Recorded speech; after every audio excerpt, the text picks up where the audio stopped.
Hi friends, welcome to to food channel. இன்றைக்கி இந்த வீடியோவில் ஒரு கப் அரிசி மாவு வச்சு ரொம்பவே மொறுமொறுன்னு இருக்கக்கூடிய ஒரு ஸ்நாக் ரெசிபி தான் ஃப்ரெண்ட்ஸ் பார்க்க போகிறோம். அரிசி மாவு சிப்ஸ்.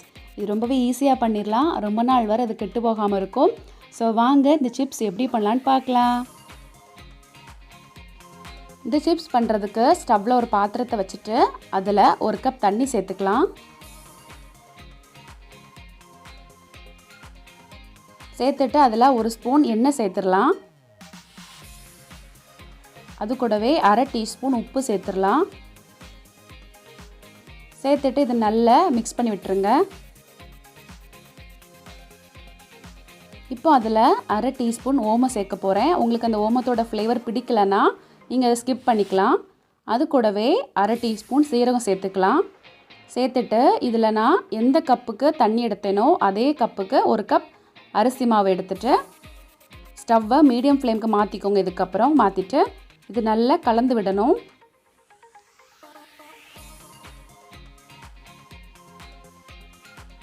இப்போ இந்த மாதிரி கலந்ததுக்கப்புறம் நம்ம ஸ்டவ்வை ஆஃப் பண்ணிவிட்டு இது ஒரு மூடி போட்டு மூடி ஒரு 15 நிமிஷம் இப்படியே நம்ம வச்சிடணும். இப்போ இதை நம்ம ஒரு சப்பாத்தி மாவு பதத்துக்கு கொண்டு வர போகிறோம். ஸோ இது வந்து லேசான ஒரு மிதமான சூட்டில் இருக்கும்போது உங்கள் கையை தண்ணியில் லைட்டாக டிப் பண்ணிவிட்டு இது நல்லா பிசைஞ்சு எடுத்துக்கோங்க. இந்த மாதிரி இது நல்லா சாஃப்டான பதத்துக்கு கொண்டு வரணும். இப்போ இதில் கொஞ்சமாக எண்ணெய் சேர்த்துக்கலாம். எண்ணெய் சேர்த்துட்டு இந்த மாதிரி நல்லா மிக்ஸ் பண்ணி வச்சுக்கோங்க. இப்போ இதில் வந்து நான் இந்த மாவை ரெண்டாக பிரிக்க போகிறேன். பிரித்து இது நல்லா ஒரு உருண்டையாக கொண்டு வரணும். சப்பாத்தி கட்டையில் ஒரு சப்பாத்தி மாதிரி இதை நல்லா திரட்டி எடுக்கணும். இதில் ரொம்ப அரிசி மாவு மிக்ஸ் பண்ணக்கூடாது.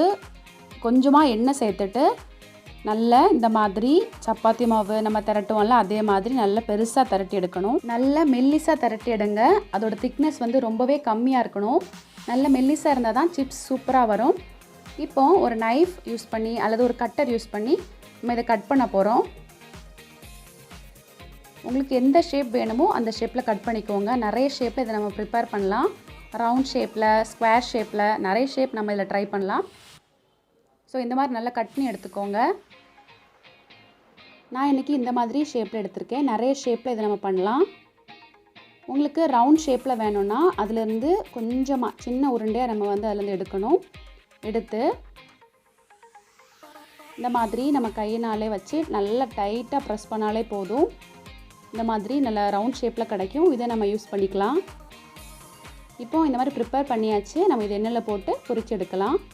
ஒரு கடாயில் தேவையான அளவுக்கு எண்ணெய் சேர்த்துட்டு எண்ணெய் லைட்டாக சூடானதும் அந்த அரிசி மாவு சிப்ஸ் எல்லாம் போட்டு பொரிச்சு எடுத்துடலாம். ஃப்ளேம் வந்து மீடியம்லே இருக்கட்டும். அப்போ தான் நல்லா ஃப்ரை ஆகி வரும். மொத்தமாக இதை நம்ம ஃப்ரை பண்ணினாலும் அது வந்து ஒன்றோடு ஒன்று ஒட்டாது, தனித்தனியாக பிரிஞ்சிடும். நல்லா ஃப்ரை ஆனதும் தனித்தனியாக இந்த மாதிரி பிரிஞ்சு கிடைக்கும். இப்போது இந்த மாதிரி நல்லா ஃப்ரை ஆனதுக்கப்புறம் இது எல்லாத்தையும் எடுத்து நம்ம ஒரு பவுலுக்கு மாற்றி எடுத்துடலாம். இப்போது இந்த சிப்ஸ் கூட கொஞ்சமாக வத்தல் தூள் சேர்த்துக்கலாம். உங்களுக்கு காரத்துக்கு தகுந்த மாதிரி அதை அட்ஜஸ்ட் பண்ணிக்கோங்க. கொஞ்சமாக உப்பு ஆட் பண்ணிக்கோங்க. ஆட் பண்ணிவிட்டு நல்லா மிக்ஸ் பண்ணணும். அந்த வத்தலும் உப்பும் சிப்ஸோட நல்லா கோட் ஆகிற மாதிரி மிக்ஸ் பண்ணணும். மிக்ஸ் பண்ணிவிட்டு இதை நம்ம ஒரு பவுலுக்கு மாற்றி எடுத்துடலாம்.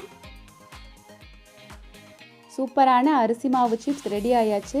இதை நீங்கள் ஒரு ஏர்டைட் கண்டெய்னரில் போட்டு ஒரு 20 to 30 days வரை வச்சு யூஸ் பண்ணலாம்.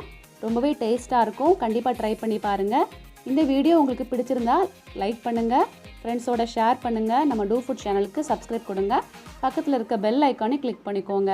அப்போ தான் நான் போடுற வீடியோஸ்லாம் உங்களுக்கு கிடைக்கும். Thank you friends.